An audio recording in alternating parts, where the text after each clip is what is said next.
Welcome, Mr. AceAl. Oh, Okay, so first of all, sir, congratulations. It's an excellent series. yeah, very back and forth, very close, sort of, in our own That special way. yeah, this is the thing. I was pretty excited to see the way you guys were going to play this out because both of you I've noticed tend to play standard, which is awesome. I love that. I love these more aggressive games. Much more fun to watch. But it's not wasting time. Get to talking about them. So we had the first one in Cloud Kingdom. So we were able to take this one at an early Roach with some Seven Roach latent Rush. backup. Good old 7 Roach Rush, which is like one of the few builds the AI can actually execute. More or less okay, I gotta say. So, yeah, talk about this game a little bit. Well, I just like leading with a Seven Roach Rush because it tends to strike fear in the hearts of my opponents, and honestly, at this level, it's pretty viable. It's not viable at when the players are better, so a lot of people don't like it because of it, but you have to actually scout it and react appropriately, which is very rare at this level. And it looked like he saw I was going for early pressure, and he just thought, okay, early pressure wall, which isn't quite enough against roaches. You need more cannons. Hmm. And he didn't have them. Yeah, it looked like he actually just kind of misread what was going on, kind of expecting either. No, he wasn't doing the building spam that you tend to see with somebody panicking to a bailing attack, but I think he just expected something else in what was coming at him. And it's just one of those things, one of those moves. It's just like a lot of other early pushes. If you don't have a good idea of it coming, then you can end up in a totally wrong build order and just get kind of wiped out by it. Especially since this counter to the Seven Roach Rush is different to mass speedlings or banelings. True indeed. So the second game was on Metalopolis, and that turned out to be very, very unusual for obvious reasons. Now, Shadver swears by his Proxy Tempest on this map. He loves it, and he was telling me a lot about it yesterday. So you knew exactly what to say. I knew exactly what he was gonna do, unless he was kidding. To be honest, I wasn't 100% certain he wasn't yanking my chain there, but I did see that when he picked it, I was thinking, okay, yeah, that might be, he probably is gonna do it. But so yeah, what did you think of this? Is this something you've seen before, or what do you think of it? Um, Proxy Tempest per se, no, In this not on this particular map. map. But I was anticipating an early game because there's a chance that he spawns next to me and Zerglings kill him instantly. So I went for a Speedling expand to be able to possibly throw in some aggression. And when I found that he was still on one base, it was find the proxy. And then we did. And killed it just in time, although it must have been within a fraction of a second Yes, the because build the bar was UI showed 100%. 100%. So very fractional of a second. If the Tempest got out, I would have had to use Queens to defend. I'm not sure how exactly Proxy Tempest works versus Zerg. Yeah, me But neither. I don't see this all the time. If you know what I but mean. we didn't have to find out. Nope. We just got to see Zerglings controlling the map as they do in a lot of ZVP games. that was so close. I mean, the bar was completely full. It was just a sliver away. It was a fraction I'm of a glad I second. prioritized the pylons then. Yeah, that one zealot, you looked away and the link switched to the zealot. It bought so much time, but it was just barely not enough. So Absolutely close. unreal. All right, and he gave up fairly quickly after that. Well, it wasn't exactly a lot more he had at home. Actually, part of me did wonder what would happen if all those lings went to his base while the Tempest was floating around over yours. But yeah, we didn't have to find out. Resume from replay is always an option. One day we could find out. Take control. However, let's move on to the next game. We have Daybreak. Shadver's able to take this one. You go for the early 2 hatch on this play, in this particular game. Yeah, trying to mix it up. I went for quick 3 hatch and surprisingly got away with it. Things might have been different if I went for a more classic mass roach follow up to that or roach hydra. But since I was ahead 2-0, I thought it was time to pull out the Ultralisks. And I had to go to Swarmhouse to keep me alive to get to Ultralisks because of his attacks.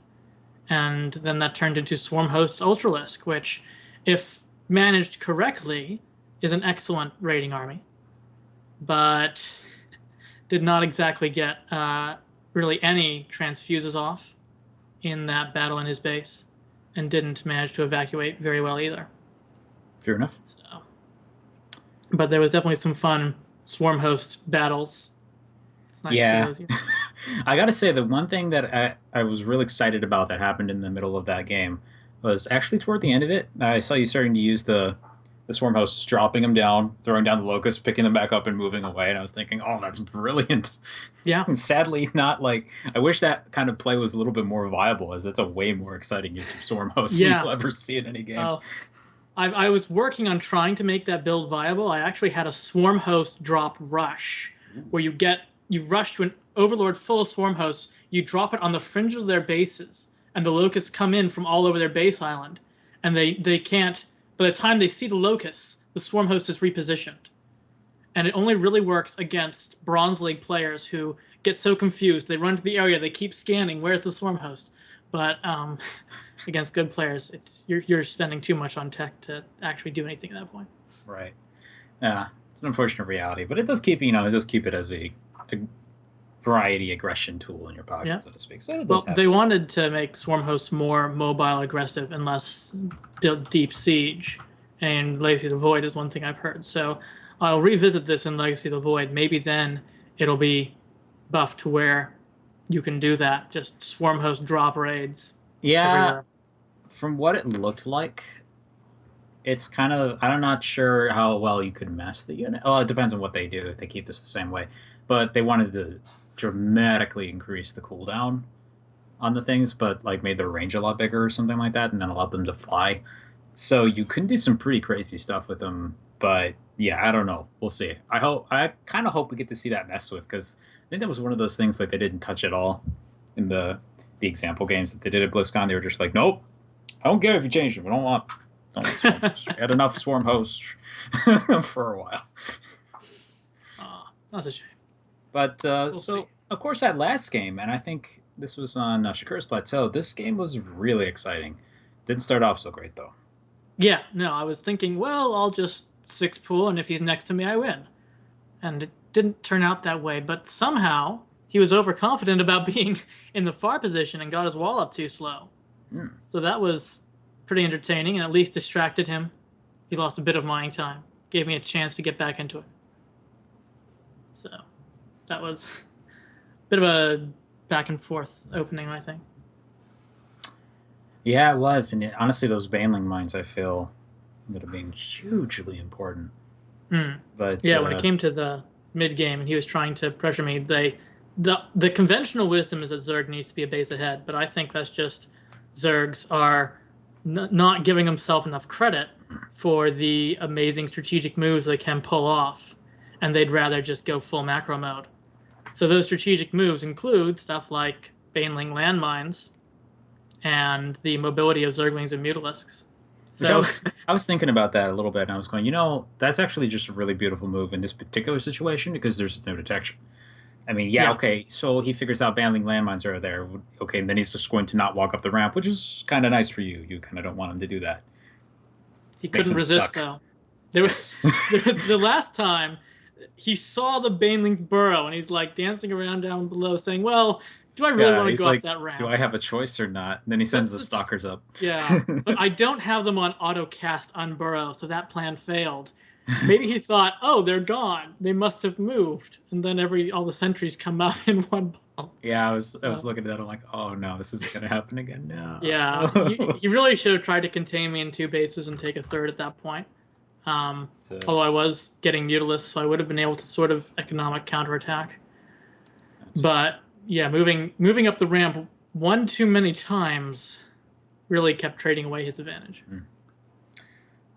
Well, all right then. Thank you very much, sir. That does it for my questions. Anything from you, Zero?